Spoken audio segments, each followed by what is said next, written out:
ॐ श्री गणेशाय नमः। श्री बगलामुखी अष्टोत्तरशतनाम स्तोत्रम्। ॐ ब्रह्मास्त्ररूपिणी देवी माता श्री बगलामुखी चिच्छिक्तिर्ज्ञानरूपा च ब्रह्मानन्दप्रदायिनी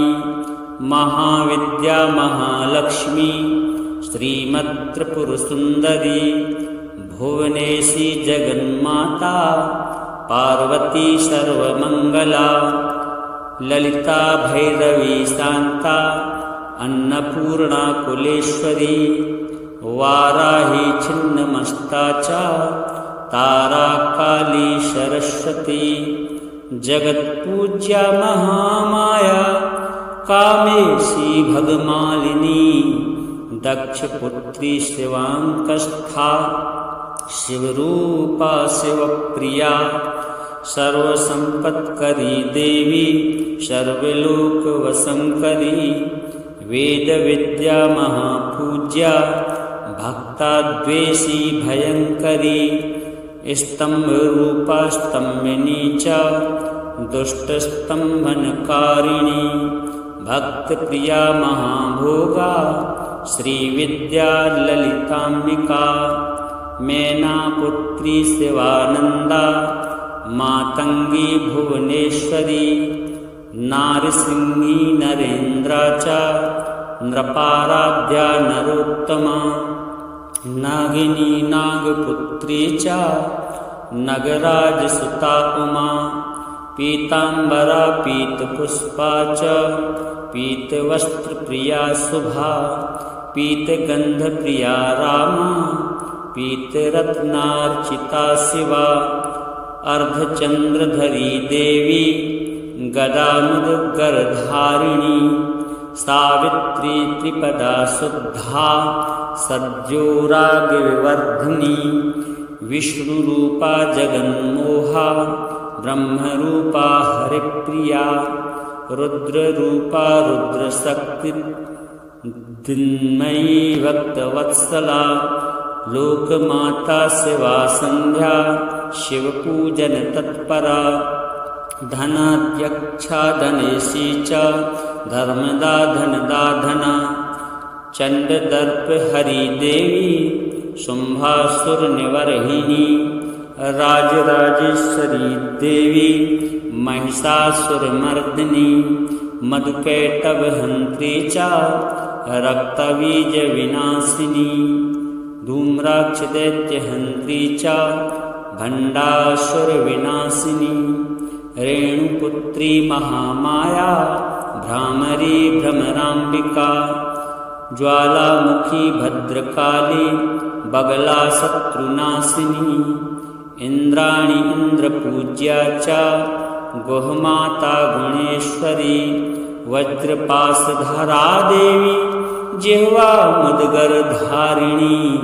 भक्तानंदकरी देवी बगला परमेश्वरी अष्टोत्तरशतं नाम्नां बगलायास्तु यः पठेत् रिपुबाधा विनिर्मुक्तः लक्ष्मीस्थैर्यमवाप्नुयात् भूतप्रेतपिशाचाश्च ग्रहपीडानिवारणं राजानो वशमायाति सर्वैश्वर्य च विन्दति नानाविद्यां च लभते राज्यं प्राप्नोति निश्चितं भुक्तिमुक्तिमवाप्नोति साक्षात् शिवसमो भवेत्। श्री बगला अष्टोत्तरशतनाम स्तोत्रम् सम्पूर्णम्। ॐ ब्रह्मास्त्ररूपिणी देवी माता श्री बगलामुखी चिच्छिक्तिर्ज्ञानरूपा च ब्रह्मानन्दप्रदायिनी महाविद्या महालक्ष्मी श्रीमत्त्रिपुरसुन्दरी भुवनेशी जगन्माता पार्वती सर्वमङ्गला ललिता भैरवी शान्ता अन्नपूर्णा कुलेश्वरी वाराही छिन्नमस्ता च तारा काली सरस्वती जगत्पूज्या महामाया कामेशी भगमालिनी दक्षपुत्री शिवांकस्था शिवरूपा शिवप्रिया सर्वसंपत्करी देवी सर्वलोकवशंकरी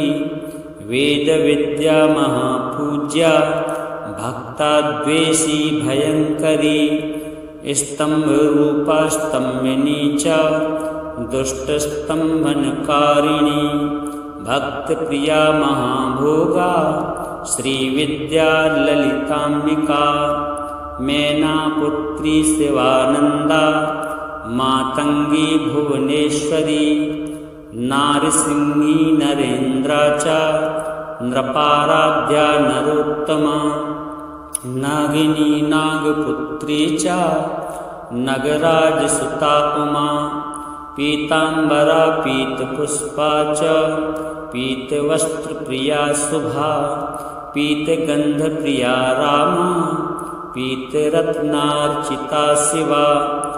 अर्धचंद्रधरी देवी गदामुदगरधारिणी सावित्री त्रिपदा शुद्धा सद्योरागविवर्धिनी विष्णुरूपा जगन्मोहा ब्रह्मरूपा हरिप्रिया रुद्ररूपा रुद्रशक्तिर्दिन्मयी भक्तवत्सला लोकमाता शिवा संध्या शिवपूजन तत्परा धनाध्यक्षा धनेशी च धर्मदा धनदा धना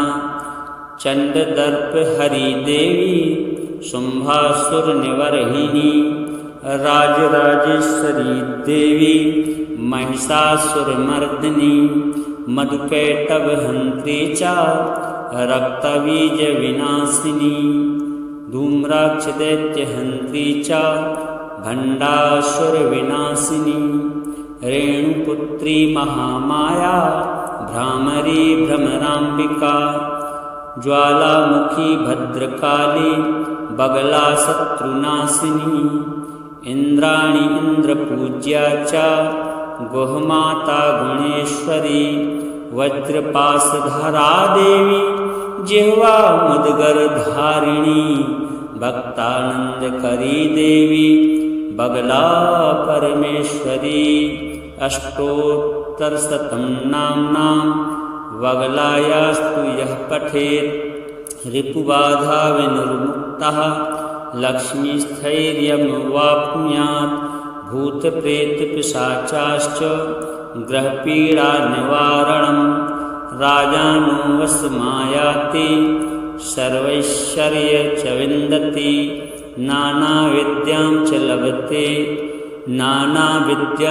लभते राज्यं प्राप्नोति निश्चितं भुक्तिमुक्तिमवाप्नोति साक्षात् शिवसमो भवेत्। श्रीबगला अष्टोत्तरशतनाम स्तोत्रम सम्पूर्णम्। ओम ब्रह्मास्त्ररूपिणी देवी माता श्रीबगलामुखी चिच्छिक्तिर्ज्ञानरूपा च ब्रह्मानन्दप्रदायिनी महाविद्या महालक्ष्मी श्रीमत्त्रिपुरसुन्दरी भुवनेशी जगन्माता पार्वती सर्वमंगला ललिता भैरवी शांता अन्नपूर्णा कुलेश्वरी वाराही छिन्नमस्ता च तारा काली सरस्वती जगत्पूज्या महामाया कामेशी भगमालिनी दक्षपुत्री शिवांकस्था शिवरूपा शिवप्रिया सर्वसंपत्करी देवी सर्वलोकवशंकरी वेदविद्या महापूज्या भक्ताद्वेषी भयंकरी स्तंभरूपा स्तंभिनी च दुष्टस्तंभनकारिणी भक्तप्रिया महाभोगा श्रीविद्या ललिताम्बिका मैनापुत्री शिवानन्दा मातङ्गी भुवनेश्वरी नारसिंही नरेन्द्रा च नृपाराध्या नरोत्तमा नागिनी नागपुत्री च नगराजसुता उमा पीताम्बरा पीतपुष्पा च पीतवस्त्रप्रिया शुभा पीतगन्धप्रिया रामा पीतरत्नार्चिता शिवा अर्धचन्द्रधरी देवी गदामुदगरधारिणी सावित्री त्रिपदा शुद्धा सद्योरागविवर्धिनी विष्णुरूपा जगन्मोहा ब्रह्मरूपा हरिप्रिया रुद्ररूपा रुद्रशक्ति दिन्मयी भक्तवत्सला लोकमाता शिवा संध्या शिवपूजन तत्परा धनाध्यक्षा धनेशी च धर्मदा धनदा धना चंडदर्प हरिदेवी शुंभासुरनिवर्हिनी राजराजेश्वरी देवी महिषासुरमर्दिनी मधुकैटभहन्त्री च रक्तबीजविनाशिनी धूम्राक्षदैत्यहन्त्री च भण्डासुरविनाशिनी रेणुपुत्री महामाया भ्रामरी भ्रमराम्बिका ज्वालामुखी भद्रकाली बगला शत्रुनाशिनी इंद्राणी इंद्रपूज्या च गुहमाता गुणेश्वरी वज्रपाशधरा देवी जिह्वा मुद्गरधारिणी भक्तानंदकरी देवी बगला परमेश्वरी अष्टोत्तरशतं नाम्नां बगलायास्तु यः पठेत् रिपुबाधा विनिर्मुक्तः लक्ष्मीस्थैर्यमवाप्नुयात् भूतप्रेतपिशाचाश्च ग्रहपीडानिवारणं राजानो वशमायाति सर्वैश्वर्य च विन्दति नानाविद्यां च लभते राज्यं प्राप्नोति निश्चितं भुक्तिमुक्तिमवाप्नोति साक्षात् शिवसमो भवेत्। श्रीबगला अष्टोत्तरशतनाम स्तोत्रम सम्पूर्णम्। ॐ ब्रह्मास्त्ररूपिणी देवी माता श्रीबगलामुखी चिच्छिक्तिर्ज्ञानरूपा च ब्रह्मानन्दप्रदायिनी महाविद्या महालक्ष्मी श्रीमत्त्रिपुरसुन्दरी भुवनेशी जगन्माता पार्वती सर्वमङ्गला ललिता भैरवी शान्ता अन्नपूर्णा कुलेश्वरी वाराही छिन्नमस्ता च तारा काली सरस्वती जगत्पूज्या महामाया कामेशी भगमालिनी दक्षपुत्री शिवांकस्था शिवरूपा शिवप्रिया सर्वसंपत्करी देवी सर्वलोकवशंकरी वेदविद्या महापूज्या भक्ताद्वेषी भयंकरी स्तंभरूपा स्तंभिनी च दुष्टस्तंभनकारिणी भक्तप्रिया महाभोगा श्रीविद्या ललिताम्बिका मैनापुत्री शिवानन्दा मातंगी भुवनेश्वरी नारसिंही नरेन्द्रा च नृपाराध्या नरोत्तमा नागिनी नागपुत्री च नगराजसुता उमा पीताम्बरा पीतपुष्पा च पीतवस्त्रप्रिया शुभा पीतगन्धप्रिया रामा पीतरत्नार्चिता शिवा अर्धचन्द्रधरी देवी गदामुदगरधारिणी सावित्री त्रिपदा शुद्धा सद्योरागविवर्धिनी विष्णुरूपा जगन्मोहा ब्रह्मरूपा हरिप्रिया रुद्ररूपा रुद्रशक्तिर्दिन्मयी भक्तवत्सला लोकमाता शिवा संध्या शिवपूजन तत्परा धनाध्यक्षा धनेशी च धर्मदा धनदा धना चंडदर्प हरिदेवी शुंभासुरनिवर्हिनी राजराजेश्वरी देवी महिषासुरमर्दिनी मधुकैटभहन्त्री च रक्तबीजविनाशिनी धूम्राक्षदैत्यहन्त्री च भण्डासुरविनाशिनी रेणुपुत्री महामाया भ्रामरी भ्रमराम्बिका ज्वालामुखी भद्रकाली बगला शत्रुनाशिनी इंद्राणी इंद्रपूज्या च गोहमाता गुणेश्वरी वज्रपाशधरा देवी जिह्वा मुद्गरधारिणी भक्तानंदकरी देवी बगला परमेश्वरी अष्टोत्तरशतं नाम्नां बगलायास्तु यः पठेत् रिपुबाधा विनिर्मुक्तः लक्ष्मीस्थैर्यमवाप्नुयात् भूतप्रेतपिशाचाश्च ग्रहपीडानिवारणं राजानो वशमायाति सर्वैश्वर्य च विन्दति नानाविद्यां च लभते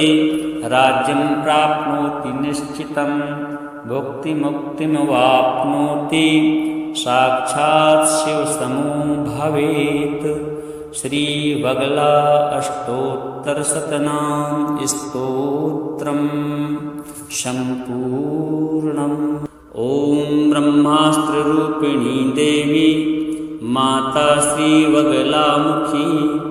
चिच्छिक्तिर्ज्ञानरूपा च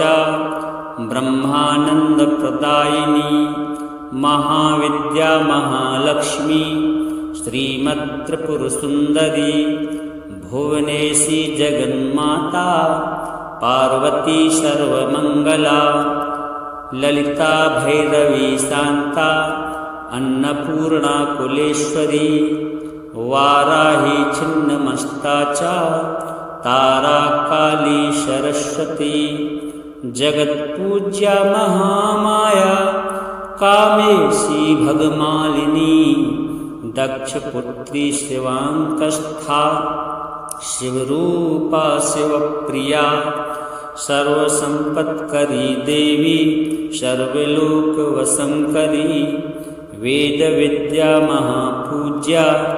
भक्ताद्वेषी भयंकरी स्तंभरूपा स्तंभिनी च दुष्टस्तंभनकारिणी भक्तप्रिया महाभोगा श्रीविद्या ललिताम्बिका मैनापुत्री शिवानंदा मातंगी भुवनेश्वरी नारसिंही नरेन्द्रा च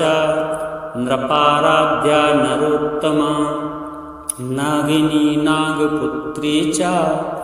नगराजसुता उमा पीतांबरा पीतपुष्पा च पीतवस्त्रप्रिया शुभा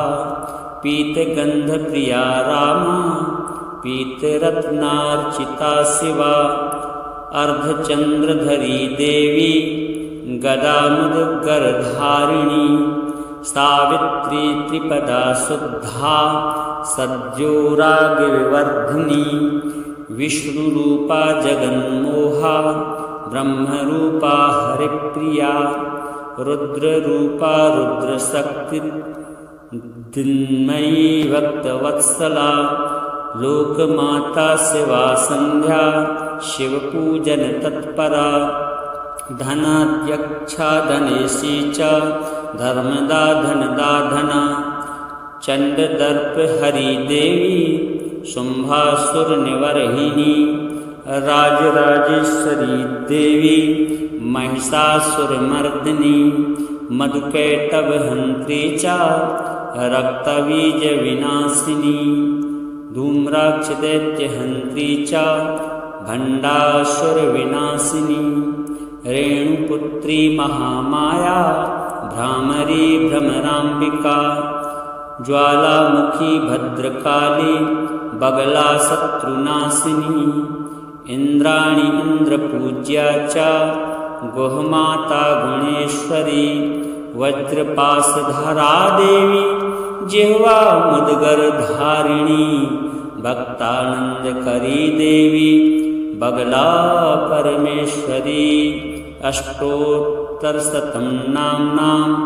बगलायास्तु यः पठेत् रिपुबाधा विनिर्मुक्तः लक्ष्मीस्थैर्यमवाप्नुयात् भूतप्रेतपिशाचाश्च ग्रहपीडानिवारणं राजानो वशमायाति सर्वैश्वर्य च विन्दति नानाविद्यां च लभते राज्यं प्राप्नोति निश्चितं भुक्तिमुक्तिमवाप्नोति साक्षात् शिवसमो भवेत्। श्री बगला अष्टोत्तरशतनाम स्तोत्रम् सम्पूर्णम्। ओम ब्रह्मास्त्ररूपिणी देवी माता श्री बगलामुखी चिच्छिक्तिर्ज्ञानरूपा च ब्रह्मानन्दप्रदायिनी महाविद्या महालक्ष्मी श्रीमत्त्रिपुरसुन्दरी भुवनेशी जगन्माता पार्वती सर्वमंगला ललिता भैरवी शांता अन्नपूर्णा कुलेश्वरी वाराही छिन्नमस्ता च तारा काली सरस्वती जगत्पूज्या महामाया कामेशी भगमालिनी दक्षपुत्री शिवांकस्था शिवरूपा शिवप्रिया सर्वसंपत्करी देवी सर्वलोकवशंकरी वेदविद्या महापूज्या भक्ताद्वेषी भयंकरी स्तंभरूपा स्तंभिनी च दुष्टस्तंभनकारिणी भक्तप्रिया महाभोगा श्रीविद्या ललिताम्बिका मैनापुत्री शिवानंदा मातंगी भुवनेश्वरी नारसिंही नरेन्द्रा च नृपाराध्या नरोत्तमा नागिनी नागपुत्री च नगराजसुता उमा पीतांबरा पीतपुष्पा च पीतवस्त्रप्रिया शुभा पीतगंधप्रिया रामा पीतरत्नार्चिता शिवा अर्धचंद्रधरी देवी गदामुदगरधारिणी सावित्री त्रिपदा शुद्धा सद्योरागविवर्धिनी विष्णुरूपा जगन्मोहा ब्रह्मरूपा हरिप्रिया रुद्ररूपा रुद्रशक्ति दिन्मयी भक्तवत्सला लोकमाता शिवा संध्या शिवपूजन तत्परा धनाध्यक्षा धनेशी च धर्मदा धनदा धना चंडदर्प हरि देवी शुंभासुर निवर्हिनी राजराजेश्वरी देवी महिषासुरमर्दिनी मधुकैटभहन्त्री च रक्तबीजविनाशिनी धूम्राक्षदैत्यहन्त्री च भण्डासुरविनाशिनी रेणुपुत्री महामाया भ्रामरी भ्रमराम्बिका ज्वालामुखी भद्रकाली बगला शत्रुनाशिनी इंद्राणी इंद्रपूज्या च गोहमाता गुणेश्वरी वज्रपाशधरा देवी जिह्वा मुद्गरधारिणी भक्तानंदकरी देवी बगला परमेश्वरी अष्टोत्तरशतं अष्टोत्तरशतं नाम्नां वगलायास्तु यः पठेत् रिपुबाधा विनिर्मुक्तः लक्ष्मीस्थैर्यमवाप्नुयात् भूतप्रेतपिशाचाश्च ग्रहपीडानिवारणं राजानो वशमायाति सर्वैश्वर्य च विन्दति नानाविद्यां च लभते राज्यं प्राप्नोति निश्चितं भुक्तिमुक्तिमवाप्नोति साक्षात् शिवसमो भवेत्। श्रीवगला अष्टोत्तरशतनाम स्तोत्रम सम्पूर्णम्। ओम ब्रह्मास्त्ररूपिणी देवी माता श्रीवगलामुखी चिच्छिक्तिर्ज्ञानरूपा च ब्रह्मानन्दप्रदायिनी महाविद्या महालक्ष्मी श्रीमत्त्रिपुरसुन्दरी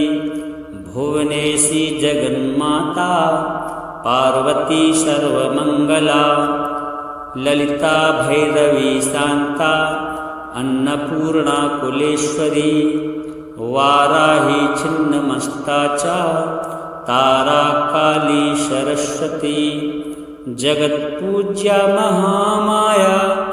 कामेशी भगमालिनी दक्षपुत्री शिवांकस्था शिवरूपा शिवप्रिया सर्वसंपत्करी देवी सर्वलोकवशंकरी वेदविद्या महापूज्या भक्ताद्वेषी भयंकरी स्तंभरूपा स्तंभिनी च दुष्टस्तंभनकारिणी भक्तप्रिया महाभोगा श्रीविद्या ललिताम्बिका मैनापुत्री शिवानंदा मातंगी भुवनेश्वरी नारसिंही नरेन्द्रा च नृपाराध्या नरोत्तमा नागिनी नागपुत्री च नगराजसुता उमा पीतांबरा पीतपुष्पा च पीतवस्त्रप्रिया शुभा पीतगंधप्रिया रामा पीतरत्नार्चिता शिवा अर्धचंद्रधरी देवी गदामुदगरधारिणी सावित्री त्रिपदा शुद्धा सद्योरागविवर्धिनी विष्णुरूपा जगन्मोहा ब्रह्मरूपा हरिप्रिया रुद्ररूपा रुद्रशक्ति दिन्मयी भक्तवत्सला लोकमाता शिवा संध्या शिवपूजन तत्परा धनाध्यक्षा धनेशी च धर्मदा धनदा धना चंडदर्प हरि देवी शुंभासुर निवर्हिनी राजराजेश्वरी देवी महिषासुरमर्दिनी मधुकैटभ हंत्री च रक्तबीज विनाशिनी धूम्राक्ष दैत्य हंत्री च भंडासुर विनाशिनी रेणुपुत्री महामाया भ्रामरी भ्रमरांबिका ज्वालामुखी भद्रकाली बगला शत्रुनाशिनी इंद्राणी इंद्रपूज्या च गुहमाता गुणेश्वरी वज्रपाशधरा देवी जिह्वा मुद्गरधारिणी भक्तानंदकरी देवी बगला परमेश्वरी अष्टोत्तरशतं नाम्नां वगलायास्तु यः पठेत् रिपुबाधा विनिर्मुक्तः लक्ष्मीस्थैर्यमवाप्नुयात् भूतप्रेतपिशाचाश्च ग्रहपीडानिवारणं राजानो वशमायाति सर्वैश्वर्य च विन्दति नानाविद्यां च लभते राज्यं प्राप्नोति निश्चितं भुक्तिमुक्तिमवाप्नोति साक्षात् शिवसमो भवेत्। श्रीवगला अष्टोत्तरशतनाम स्तोत्रम् सम्पूर्णम्। ॐ ब्रह्मास्त्ररूपिणी देवी माता श्रीवगलामुखी चिच्छिक्तिर्ज्ञानरूपा च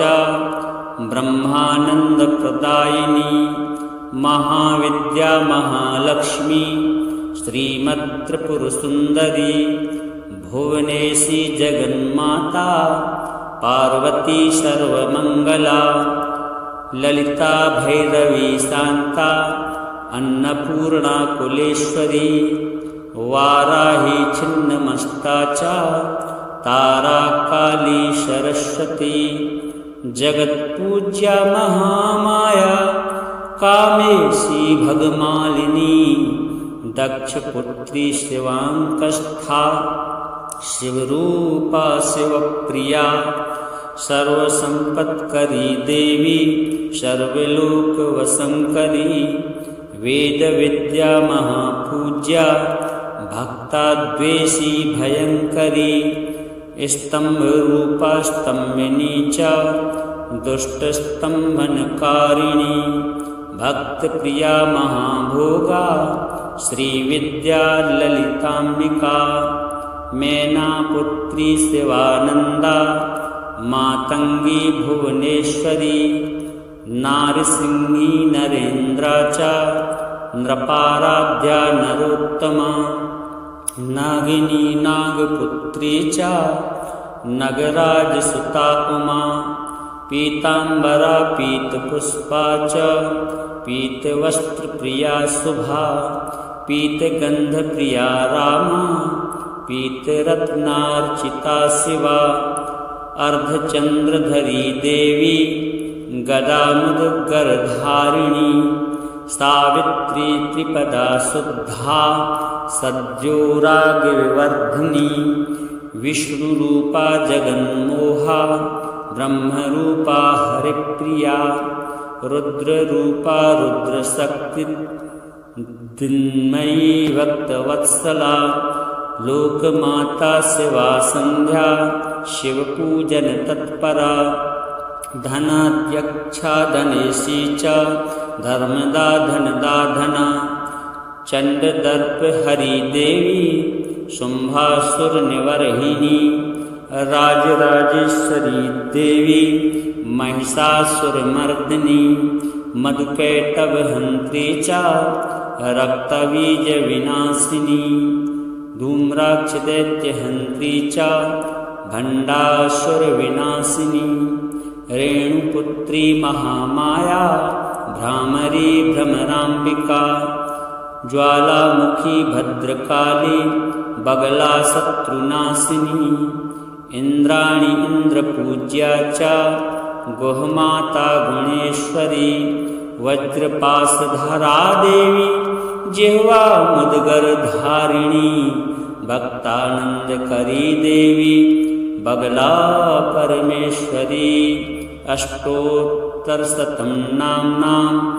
वगलायास्तु यः पठेत् रिपुबाधा विनिर्मुक्तः लक्ष्मीस्थैर्यमवाप्नुयात् भूतप्रेतपिशाचाश्च ग्रहपीडानिवारणं राजानो वशमायाति सर्वैश्वर्य च विन्दति नानाविद्यां च लभते राज्यं प्राप्नोति निश्चितं भुक्तिमुक्तिमवाप्नोति साक्षात् शिवसमो भवेत्। श्रीवगला अष्टोत्तरशतनाम स्तोत्रम् सम्पूर्णम्। ॐ ब्रह्मास्त्ररूपिणी देवी माता श्रीवगलामुखी चिच्छिक्तिर्ज्ञानरूपा च ब्रह्मानन्दप्रदायिनी महाविद्या महालक्ष्मी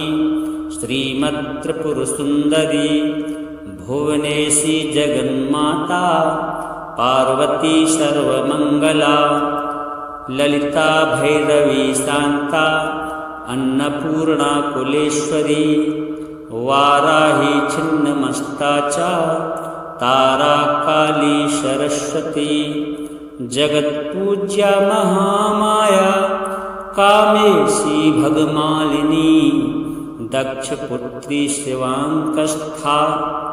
शिवरूपा शिवप्रिया सर्वसंपत्करी देवी सर्वलोकवशंकरी वेदविद्या महापूज्या भक्ताद्वेषी भयंकरी स्तंभरूपा स्तंभिनी च दुष्टस्तंभनकारिणी भक्तप्रिया महाभोगा श्रीविद्या ललितांबिका मैनापुत्री शिवानंदा मातंगी भुवनेश्वरी नारसिंही नरेंद्रा च नृपाराध्या नरोत्तमा नागिनी नागपुत्री च नगराजसुता उमा पीतांबरा पीतपुष्पा च पीतवस्त्रप्रिया शुभा पीतगंधप्रिया रामा पीतरत्नार्चिता शिवा अर्धचंद्रधरी देवी गदामुदगरधारिणी सावित्री त्रिपदा शुद्धा सद्योरागविवर्धिनी विष्णुरूपा जगन्मोहा ब्रह्मरूपा हरिप्रिया रुद्ररूपा रुद्रशक्ति दिन्मयी भक्तवत्सला लोकमाता शिवा संध्या शिवपूजन तत्परा धनाध्यक्षा धनेशी च धर्मदा धनदा धना चंडदर्प हरि देवी शुंभासुर निवर्हिनी राजराजेश्वरी देवी महिषासुरमर्दिनी मधुकैटभ हंत्री च रक्तबीज विनाशिनी धूम्राक्ष दैत्य हंत्री च भंडासुर विनाशिनी रेणुपुत्री महामाया भ्रामरी भ्रमरांबिका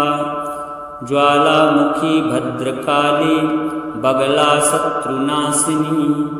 इंद्राणी इंद्रपूज्या च गोहमाता गुणेश्वरी वज्रपाशधरा देवी जिह्वा मुदगरधारिणी भक्तानंदकरी देवी बगला परमेश्वरी अष्टोत्तरशतं नाम्नां वगलायास्तु यः पठेत् रिपुबाधा विनिर्मुक्तः लक्ष्मीस्थैर्यमवाप्नुयात् भूतप्रेतपिशाचाश्च ग्रहपीडानिवारणं राजानो वशमायाति सर्वैश्वर्य च विन्दति नानाविद्यां च लभते राज्यं प्राप्नोति निश्चितं भुक्तिमुक्तिमवाप्नोति साक्षात् शिवसमो भवेत्। श्रीवगला अष्टोत्तरशतनाम स्तोत्रम् सम्पूर्णम्। ॐ ब्रह्मास्त्ररूपिणी देवी माता श्रीवगलामुखी चिच्छिक्तिर्ज्ञानरूपा च ब्रह्मानन्दप्रदायिनी महाविद्या महालक्ष्मी श्रीमत्त्रिपुरसुन्दरी भुवनेशी जगन्माता पार्वती सर्वमङ्गला ललिता भैरवी शान्ता अन्नपूर्णा कुलेश्वरी वाराही छिन्नमस्ता च तारा काली सरस्वती जगत्पूज्या महामाया कामेशी भगमालिनी दक्षपुत्री शिवांकस्था शिवरूपा शिवप्रिया सर्वसंपत्करी देवी सर्वलोकवशंकरी वेदविद्या महापूज्या भक्ताद्वेषी भयंकरी स्तंभरूपा स्तंभिनी च दुष्टस्तंभनकारिणी भक्तप्रिया महाभोगा श्रीविद्या ललितांबिका मैनापुत्री शिवानंदा मातंगी भुवनेश्वरी नारसिंही नरेंद्रा च नृपाराध्या नरोत्तमा नागिनी नागपुत्री च नगराजसुता उमा पीतांबरा पीतपुष्पा च पीतवस्त्रप्रिया शुभा पीतगंधप्रिया रामा पीतरत्नार्चिता शिवा अर्धचंद्रधरी देवी गदामुदगरधारिणी सावित्री त्रिपदा शुद्धा सद्योरागविवर्धिनी विष्णुरूपा जगन्मोहा ब्रह्मरूपा हरिप्रिया रुद्ररूपा रुद्रशक्तिर्दिन्मयी भक्तवत्सला लोकमाता शिवा संध्या शिवपूजन तत्परा धनाध्यक्षा धनेशी च धर्मदा धनदा धना चंडदर्प हरिदेवी शुंभासुरनिवर्हिनी राजराजेश्वरी देवी महिषासुरमर्दिनी मधुकैटभहंत्री च रक्तबीजविनाशिनी धूम्राक्षदैत्यहंत्री च भण्डासुरविनाशिनी रेणुपुत्री महामाया भ्रामरी भ्रमराम्बिका ज्वालामुखी भद्रकाली बगला शत्रुनाशिनी इंद्राणी इंद्रपूज्या च गुहमाता गुणेश्वरी वज्रपाशधरा देवी जिह्वा मुद्गरधारिणी भक्तानंदकरी देवी बगला परमेश्वरी अष्टोत्तरशतं नाम्नां बगलायास्तु यः पठेत् रिपुबाधा विनिर्मुक्तः लक्ष्मीस्थैर्यमवाप्नुयात् भूतप्रेतपिशाचाश्च ग्रहपीडानिवारणं राजानो वशमायाति सर्वैश्वर्य च विन्दति नानाविद्यां च लभते राज्यं प्राप्नोति निश्चितं भुक्तिमुक्तिमवाप्नोति साक्षात् शिवसमो भवेत्। श्रीबगला अष्टोत्तरशतनाम स्तोत्रम सम्पूर्णम्। ओम ब्रह्मास्त्ररूपिणी देवी माता श्रीबगलामुखी चिच्छिक्तिर्ज्ञानरूपा च ब्रह्मानन्दप्रदायिनी महाविद्या महालक्ष्मी श्रीमत्त्रिपुरसुन्दरी भुवनेशी जगन्माता पार्वती सर्वमंगला ललिता भैरवी शांता अन्नपूर्णा कुलेश्वरी वाराही छिन्नमस्ता च तारा काली सरस्वती जगत्पूज्या महामाया कामेशी भगमालिनी दक्षपुत्री शिवांकस्था शिवरूपा शिवप्रिया सर्वसंपत्करी देवी सर्वलोकवशंकरी वेदविद्या महापूज्या भक्ताद्वेषी भयंकरी स्तंभरूपा स्तंभिनी च दुष्टस्तंभनकारिणी भक्तप्रिया महाभोगा श्रीविद्या ललिताम्बिका मैनापुत्री शिवानंदा मातंगी भुवनेश्वरी नारसिंही नरेंद्रा च नृपाराध्या नरोत्तमा नागिनी नागपुत्री च नगराजसुता उमा पीतांबरा पीतपुष्पा च पीतवस्त्रप्रिया शुभा पीतगंधप्रिया रामा पीतरत्नार्चिता शिवा अर्धचंद्रधरी देवी गदामुदगरधारिणी सावित्री त्रिपदा शुद्धा सद्योरागविवर्धिनी विष्णुरूपा जगन्मोहा ब्रह्मरूपा हरिप्रिया रुद्ररूपा रुद्रशक्तिर्दिन्मयी भक्तवत्सला लोकमाता शिवा संध्या शिवपूजन तत्परा धनाध्यक्षा धनेशी च धर्मदा धनदा धना चंडदर्प हरिदेवी शुंभासुरनिवर्हिणी राजराजेश्वरी देवी महिषासुरमर्दिनी मधुकैटभहन्त्री च रक्तबीजविनाशिनी धूम्राक्षदैत्यहन्त्री च भण्डासुरविनाशिनी रेणुपुत्री महामाया भ्रामरी भ्रमराम्बिका ज्वालामुखी भद्रकाली बगला शत्रुनाशिनी इंद्राणी इंद्रपूज्या च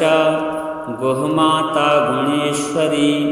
वज्रपाशधरा देवी जिह्वा मुद्गरधारिणी भक्तानंदकरी देवी बगला परमेश्वरी अष्टोत्तरशतं नाम्नां बगलायास्तु यः पठेत् रिपुबाधा विनिर्मुक्तः लक्ष्मीस्थैर्यमवाप्नुयात् भूतप्रेतपिशाचाश्च ग्रहपीडानिवारणं राजानो वशमायाति सर्वैश्वर्य च विन्दति नानाविद्यां च लभते राज्यं प्राप्नोति निश्चितं भुक्तिमुक्तिमवाप्नोति साक्षात् शिवसमो भवेत्। श्रीबगला अष्टोत्तरशतनाम स्तोत्रम् सम्पूर्णम्।